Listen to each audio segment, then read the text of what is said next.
I got sent the script, which I loved, and I just was immediately drawn to this very simple tale, kind of fable almost, it felt like. The character I play in the movie is a lady called Lizzie, who's about my age, early 30s I guess, and has a son, a deaf son, who's 10, and whose name is Frankie, and they live together with her mother, and spend a lot of their lives on the move, because Frankie's dad was an abusive, Frankie's real father was an abusive guy, and beat both of us up, and I spent my whole life moving him around Scotland, trying to avoid ever encountering his father again. Jack and I only kind of waved lightsabers at each other in the car park in Young Adam. He was always wielding his lightsaber, Star Wars lightsaber, and I sort of wielded an imaginary one back at him, and that was it. And so we sort of passed like strangers in the night during that film. My relationship with the stranger in the film is a interesting one, and I think it's a sort of actually the template is a kind of a typical romantic comedy in a way, you know, where we start off incredibly suspicious of each other and end up kind of in love. Only the circumstances are totally different from that of a romantic comedy, and it's more sort of sad than that, the situation that we're in. Jerry was just excellent and really good company, and didn't take himself too seriously, which is quite rare for... Actually, it's not rare for actors, that's a slur on actors, but it can happen that, you know, the best of us have moments of taking ourselves too seriously, and he certainly doesn't. And he really enjoys his work and was a very good...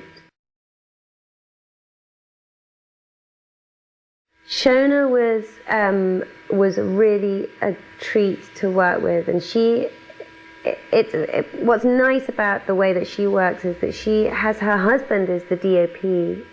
Well, she's in fact the DOP.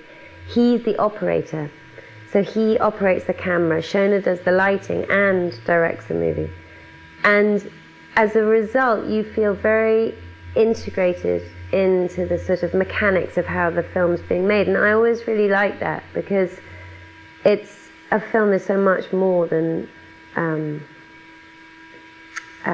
know, just getting up and saying your lines. It's so much about how you involve yourself with the camera, and I think it's very nice to feel like you're in the hands of a sort of an auteur who really understands the territory of film and includes you in it and sort of makes you aware of the mechanics of what's going on. And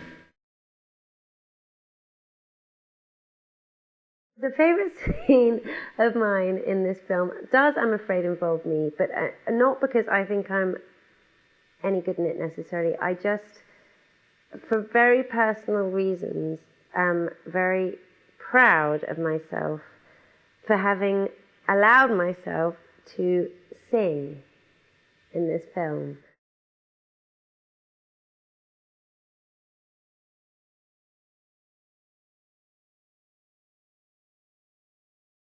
You know, but in terms of this story, he is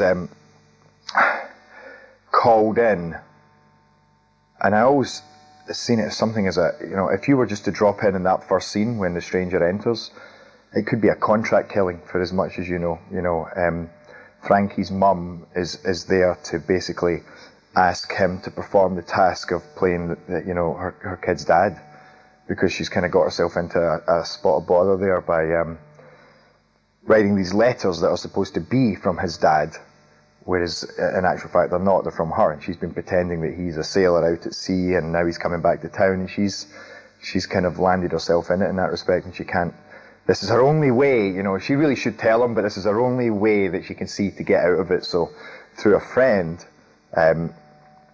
they arrange for the stranger to turn up, and she basically says, can you come and you know, and just pretend for one day that you're off your ship and that you're Frankie's dad. I don't know, I felt when I can connect with things or not, you know. I read this script and I completely connected with that character. But interestingly enough, when I first read the script, I was very busy at the time. I read 7 pages and, you know, I watched a little boy who I found out was deaf going down to buy cigarettes, and there was a whole scene with him buying cigarettes. I thought, what is this? And I threw it away, and it turns out my friend, Des Hamilton, was casting it. He called me back up and he says, do me a favour, just read the rest of the script. And then I saw the genius of the reality of those situations, you know, is that it did pull you into this fairy tale in a way, but because it was couched in, you know, in this very, like I say, in these realistic terms of just everyday life, you got sucked in and got carried away in a story which was just a really beautifully crafted, poignant story. And so it was the whole thing that attracted me. You know, when I finished, I thought, what a beautiful little story that moved me, and I figured would also move a lot of other people, you know. What I think is beautiful about this movie is a lot is left unexplained, and there's humanity in every character, you know. It's not formulaic in that way, you know, and it has a really nice mix of what is typical of a British film, but yet it doesn't drag you down. And Shona really had a tight grip on things, but was also willing to let go that this was her first movie and leave a lot of that up to us. So there was a great balance of you know, kind of a great cohesion in respect of us and our director in terms of the kind of artistic process. He knows when it's not necessary to move and when to just sit and take in what's happening.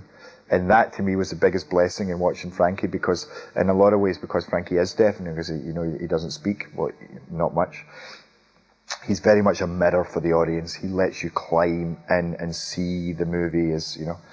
And I think there's a lot of that going on, because the stranger doesn't say much, so you can really climb into that character as well. And it's like you say, it doesn't, you know, it gives the audience some respect there. So we don't have to crowd out with words. You know, you can decide for yourself what's going on there. And I think Jack did that brilliantly. I always thought when we were filming that he was fantastic, but when I saw the movie, I was so proud of him. He came out even better than I'd hoped.